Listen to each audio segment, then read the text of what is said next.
ओम नमो नारायण। मेरे मकर लगन और मकर राशि के मित्रों, तो मकर राशि वाले मित्रों की तो साढ़े साती की ढैया का अंतिम चरण चल रहा है। तो चंद्रमा आपका सप्तम का स्वामी है, सप्तमेश है। थोड़ा मन का ख्याल रखें, मन को मलिन ना होने दें। बाकी शनिदेव ठीक है क्या?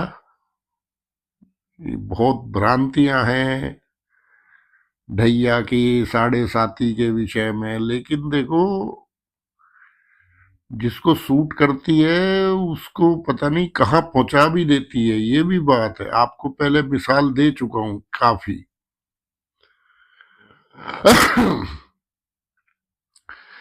खैर, तो 2024 में किस प्रकार स्थिति रह सकती है, ये अनुमान शास्त्री का अनुमान लगाते हैं। तो शनि तो रहेंगे दूसरे ही घर में, आपके सेकंड हाउस, कुटुंब के भाव में। तो पैसे तो भाई ये देगा।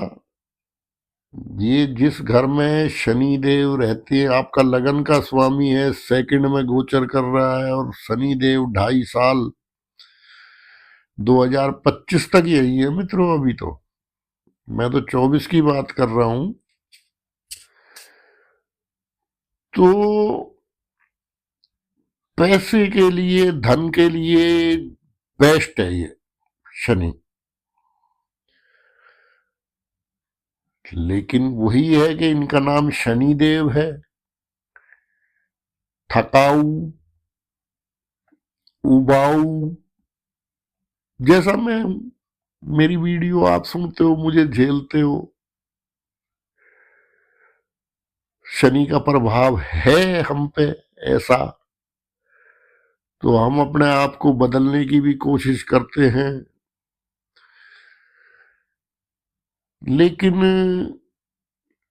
बस उसकी एक सीमा है ना। जब ग्रहों का प्रभाव, शनि और गुरु जैसे ग्रहों का प्रभाव अधिक हो जाता है, तो यही होता है। तो आपको उदाहरण देना था मित्रों, और मुझे इससे अच्छा कोई उदाहरण नहीं मिला। आपकी शिकायत ठीक है भाई, वीडियो आते आते बहुत दिन हो जाते हैं, लेकिन क्या करें भाई, मजबूर हैं हम भी, हमारे ग्रह ही ऐसे हैं। वो कहावत सुनी है आपने, पंछी करे न चाकरी, अजगर करे न काम, दास मलूका कह गए सबके दाता राम। तो गुरु के प्रभाव से वैसे तो अगर निजी बात करूं तो मैं तो वैसे भी परम भाग्यवादी आदमी हूं।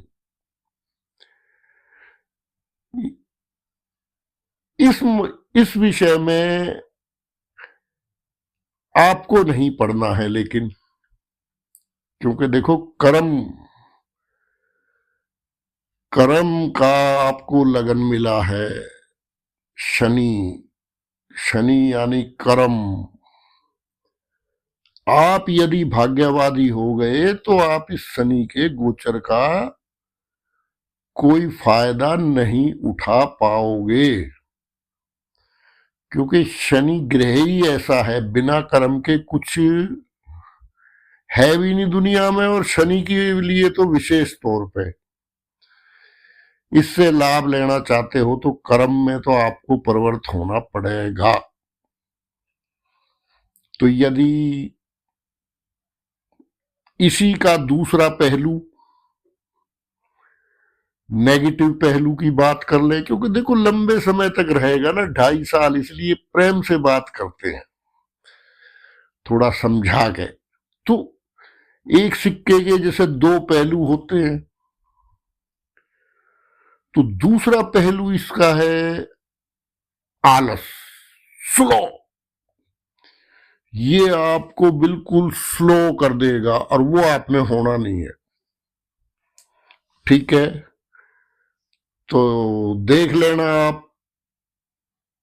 अभी तो लगन से भी निकल गया है, राशि से भी निकल गया है, अभी तो सेकंड हाउस में आ गया है, क्योंकि शनि देव की दोनों राशियां एक ही साथ पड़ती हैं।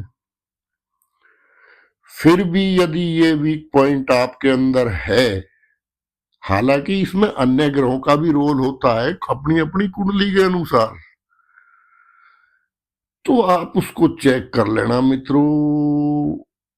विशेष तौर पे आप में यदि आलस आ रहा है, काम को टालने की प्रवृत्ति बन रही है, नहीं कल देखेंगे परसों देखेंगे, तो तुरंत एक्टिव हो जाओ।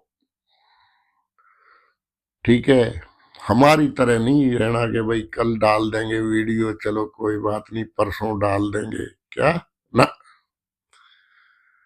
हम तो महीनों लगा देते हैं रे भाई। हम परम भाग्यवादी आदमी है। हमारा तो क्या है कि गुरु से दृष्ट है, अपने भी अब ज्योतिष के छात्र भी जुड़े हुए हैं, तो बताना पड़ता है।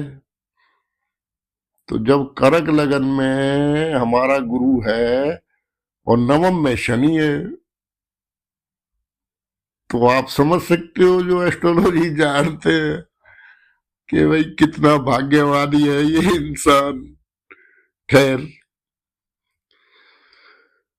तो मित्रों सेकंड हाउस में ये आपकी जो भी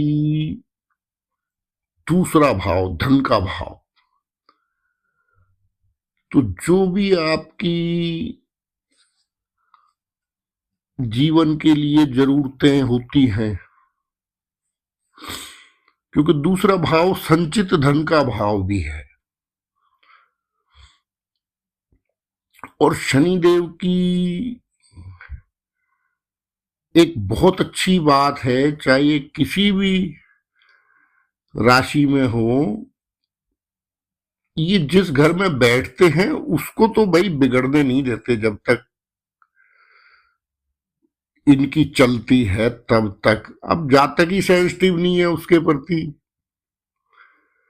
तो फिर शनिदेव भी क्या करेंगे। तो थोड़ा सा आप, एक तो ये 2025 तक रहेंगे शनिदेव, तो ये तो 24 का ही मैं फलादेश बता रहा हूं, तो बिल्कुल कल से तुरंत कोई आलस अगर आपके अंदर समा गया है तो उसको जो है बिल्कुल आप त्याग दीजिए मित्रों। फिर देखना आप शनि क्या कमाल करते हैं। काम को बिल्कुल नहीं टालना है, तब फिर आपको शनिदेव यहां बहुत बढ़िया फल देंगे। अब शनिदेव की दृष्टियों की बात कर लेते हैं। तो जाहिर है 3 दृष्टि है शनिदेव की, तीसरी, 7वीं और 10वीं। ठीक है ना जी। अब तीसरी जो दृष्टि है वो है आपके 4th हाउस पे, नीच दृष्टि। ठीक है मित्रों, तो नीच दृष्टि 4th हाउस पे, यानी जहां भवन, भूमि, वाहन, माता, तो सबसे पहले तो माता का स्वास्थ्य जो है उसके प्रति आपको सावधानी रखनी है। यदि आपका विरोध भी है, आप, क्योंकि देखो है, हो जाता है जब जन्मगत ग्रहों के अनुसार ऐसा हो जाता है, आदमी का माता से भी, भाइयों से भी, पिता से भी, पत्नी से भी, मित्रों से भी वो जैसा जैसा जिसका ग्रह बैठे हैं बाकी अन्य भी, उनके प्रभाव से कहीं ना कहीं वैचारिक मतभेद हो जाता। लेकिन चाहे आपका कुछ भी है, आपको उनका ख्याल रखना है। यदि कुछ ऐसा है आपका कम्युनिकेशन गैप है, तो यही लंबे समय के जो शनि तो 2 साल और रहेंगे,